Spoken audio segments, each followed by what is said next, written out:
Okay, in this problem we want to look at the limit as x approaches 0, square root of 1 plus x minus 1 over x. Now when we're evaluating limits, there are basically three ways of doing them. We can look at them graphically, or numerically, or algebraically. So I'm going to quickly go through the first two using the graphing calculator.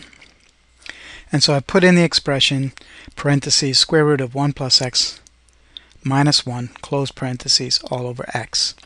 And if I set my window to go from -2 to +2 for x, -2 to +2 for y, and I go in and look at the graph, when x is equal to 0, or around x is equal to 0, we can see that the value looks like it's about 1/2, somewhere between 0 and 1.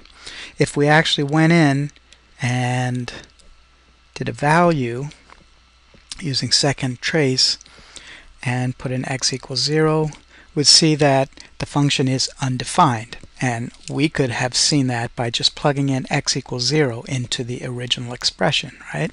We would have gotten square root of 1 plus 0, which is 1, minus 1, which is 0 over 0. And so in this case, the expression doesn't have a value when x is 0, but clearly it's approaching some y value, the same y value, from both the left and the right as we get closer and closer to x equals 0 from either the left or the right. Now we could have gone in and put in a negative value very close to 0, but not 0, and we'll see that we're getting a y value of very close to 1/2. And if we got even closer to 0, lots of zeros, and then 1, we can see that the value is, for all intents and purposes, y equals 1/2.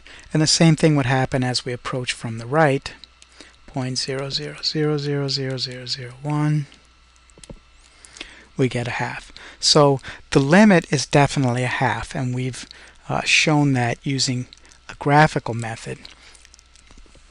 Another way we could have looked at it is we go into table set, second table set, and we'll set up independent to be ask. So if you haven't set that up yet, you can see that on mine. I go over and set independent to ask. Then I go into second graph or to table, and you can see there I can actually type in a list of values, -0.1, -0.01, -0.001, etc. What I'm doing is I'm getting my x values closer and closer to x equals 0 from the left, and my y values are getting closer and closer to 0.5. And I have the negative values there. I'm just going to type in the positive values, 0.1, 0.01, 0.001, 0.0001, and 0.00001. And you can see that from the right also the values are getting closer and closer. As x approaches 0 from the right, the y values are getting closer and closer to 0.5. Alright, so I've just shown the graphical method and the numerical method. But normally in a class you're going to be expected to do this algebraically. And so let's talk about ways that we can do things algebraically. The first method we would use is called direct substitution. Direct substitution is just simply to plug in the limiting value, in this case 0, into the expression and see what we get. Substitution. And we've already talked about that. If we plugged in x equals 0, we would get 0 over 0. And 0 over 0, obviously it's undefined, but when we have an expression that evaluates to 0 over 0, we have what is called an indeterminate form.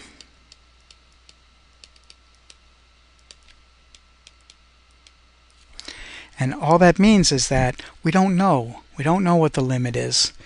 We're going to have to find some other algebraic method of evaluating that. The second way we would look at things is by using what I call factor and cancel.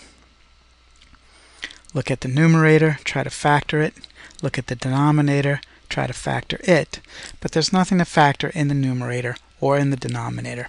So that is not going to help us.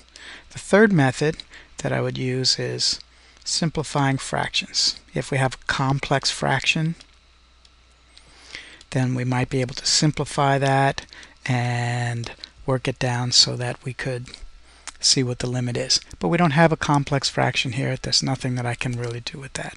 The fourth method, which we will use often when we have radicals, is called rationalization.